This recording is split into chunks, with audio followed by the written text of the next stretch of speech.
So, dear learners, in this video we are going to discuss about the different types of application software types. Okay. So, there are a variety of different application software types that we can categorize. So, that we will discuss it in a very brief manner. Okay. So, before going to start this discussion of this variety of types, just I want to go with very small concept over here. So, basically when we are talking about the software, so we can categorize the software in two different categories. One is application software and another one is system software. Just hope you might have come across these wordings also. And anyway, right now we are going to discuss the application softwares here only. Okay.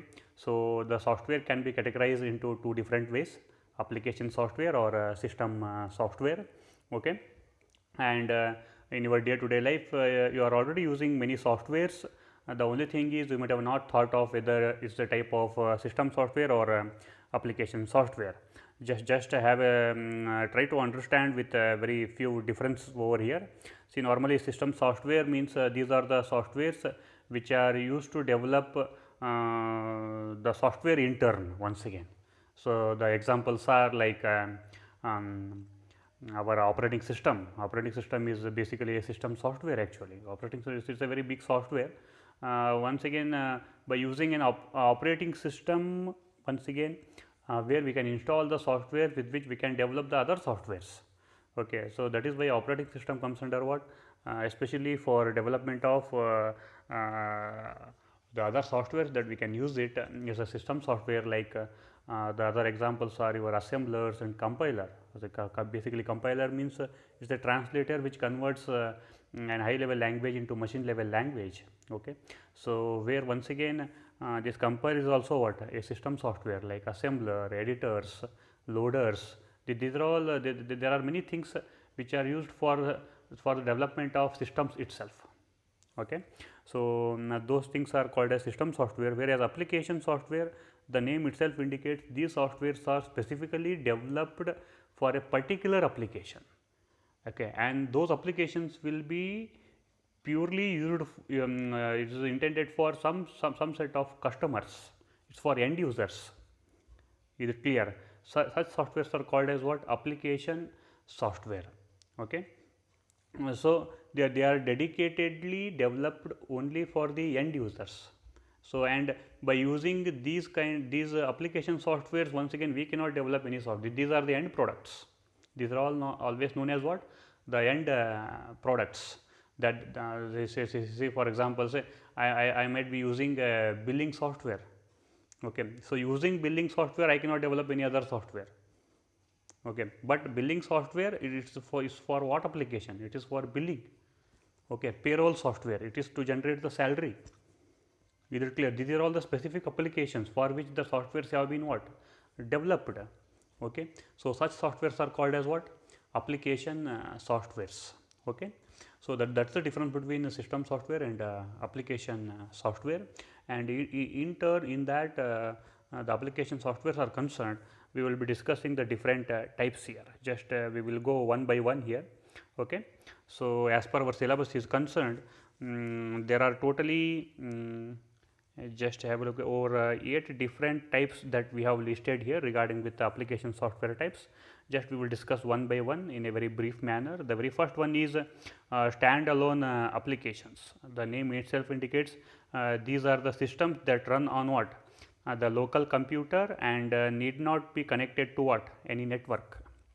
Such softwares are called as what, standalone application software. It means that they are independent body, they are independent software which are installed in our local, like for example, say in your laptop you might have installed one MS Office, that MS Word, Excel, for that purpose PowerPoint.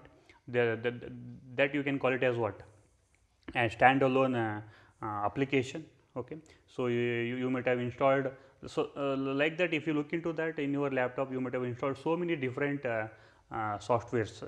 They are having their own applications, but they are not connected to any network. They are purely installed in your local desktop or your normal PC, laptop or whatever it may be. Okay. And second one is interactive transaction based applications. Actually, interactive transaction based applications means they are all called as the web applications actually. Okay.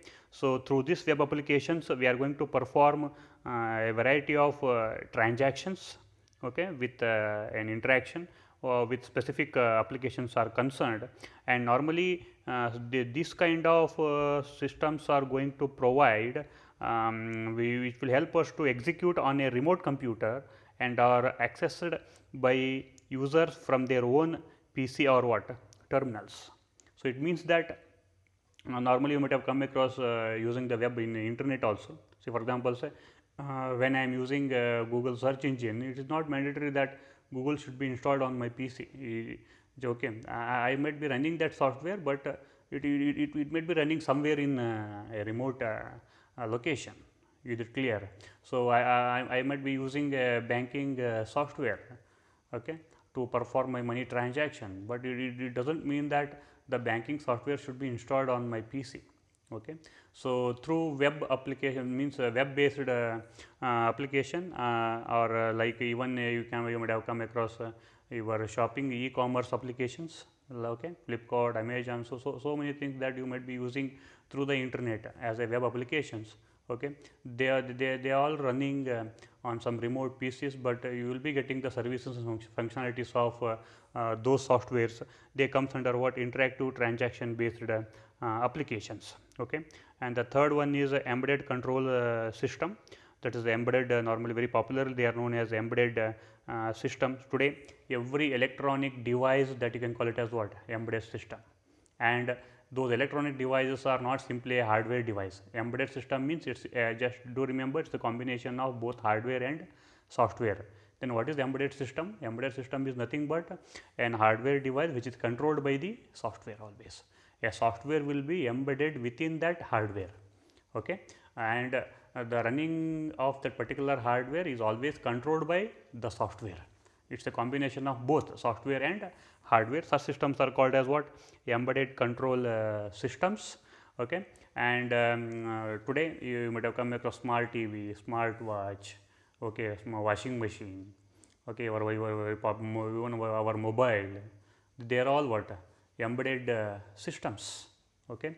So, they are having both hardware plus what the software, and software is always controlled by what is going to control that hardware, and very popularly SOC, system on chip. So, where the software is going to embed on that particular chip, okay, and that software is going to control the overall rest of the hardware on that particular device. So, this is called an embedded control systems. Then the fourth one is batch processing systems. Batch processing system means these are the business systems that are designed to process data in large batches. Okay, means they process large number of individual inputs to create what the corresponding output. See, for example, say a payroll application. Okay, so it means that it has to generate the salary every month. How it will be generating the salary every month? Based on the daily working hours which is captured by the software of all the employees. Okay, for example, say in my organization, if 50 people are working for 8 hours, then all the 8 hours data will be get captured every day, and it will be cumulatively stored, and based on the overall number of hours worked for every employee, it is going to calculate what the monthly salary. So, it means that it's a batch processing, continuously it will be taking the input and it will be get processed in terms of the batches, okay, and then it will be generating what the corresponding output. Hope you are getting the concept over here. That is what batch processing system. And fifth one is very popular, that is the entertainment system. Entertainment means these are the systems that are primarily for personal use and which are intended to entertain the user. All your gaming softwares, it's very simple. Okay, you are all many popular games that all of you might be using on your mobile or laptop or PC, or even on your TV also you might be playing the games, okay, gaming software, okay, and many entertainment videos that you some applications that you might have come across for entertainment, okay. All these comes under what entertainment systems. Then sixth one is systems for modeling and simulation. Okay. So, these are the systems that are developed by scientists and engineers to model the physical processes or situations which include many separate interacting objects there. So, especially in case of scientific areas, and even for the engineers, just we are going to use this modeling and simulation. For example, say even in civil engineering, okay, so they might be using many softwares to model the buildings, big buildings, okay, or even your what you call computer aided design, CAD, CAM, okay. So, there we are going to design the machines, okay. Then even in electronics also, to design the circuits, we are going to make a simulators. Our even in case of computer science also, for networks, the simulators are available, okay. So, before going to the actual real time implementation, the correctness of such systems will be checked under what? The simulators. And even the simulators are also helpful for, especially in case, for example, say I don't know how many of you have gone through the car driving, okay, that directly, rather than sitting onto the car seat to drive it in real time, there are simulators are there where you can go and learn and it will create the same environment as if you feel that you are sitting in a car and you are driving that, okay. So, and whenever you want to go to the space, how the training will be given? With the help of what? Simulators.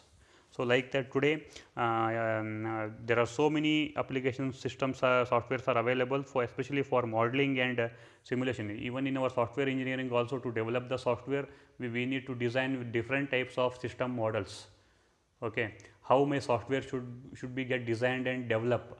For that I am going to make a model of my software. For that also the application software tools are available today. They all comes under what? Systems for modeling and simulation. And the seventh one is data collection systems. These are the systems that collect the data from their environment using a set of sensors and send that data to other systems for processing.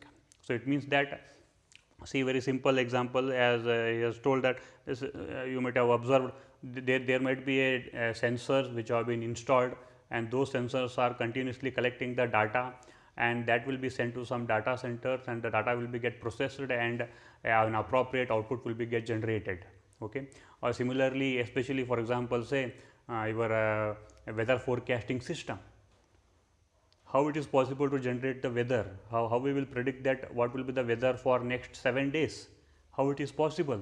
It is possible just by continuously collecting what? The weather data, by using the variety of sources. What are those sources? Let it be a satellite, okay, or let it be a weather station where it will be collecting what? The variety of weather data like temperature, pressure, okay, rainfall, everything that will be get collected, and based on that data we can predict what will be the weather for next 1 week or next month. What about the rainfall possibilities? So, this is the best example for what? This data collection system. So, here the data will be get collected, it will be get analyzed, processed. Based on that we will be generating what? An appropriate output, okay. Then the last one is systems of systems.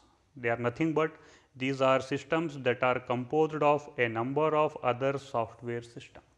So, today what has happened, when I am going to look at a software as a system, it is not a single entity, it is not a single system, okay. When I am talking about a large scale software application, it may be a combination of n number of different systems within that, okay. So, normally we can say that when I am going to add many number of subsystems, I will be getting what? A system. And when I am talking about a subsystem, the subsystem itself is what? Another system. See, for example, say when I am talking about a college automation software. What is college automation software? There I can handle the attendance of the students, there I can handle the examinations of the student, there I can handle the mentorship of the student, there I can handle my preparing the lesson plan and all those things. Now, look at there, attendance software, attendance itself is one component, it is also a software, where this software is a part of what? The another software. What is that software? College automation. That is nothing but what? a system of what? A system. Okay. So, like that we can also think. So, that is called a system of systems. So, like that here we have discussed 8 different types of application softwares. Just try to do remember all these things. Thank you.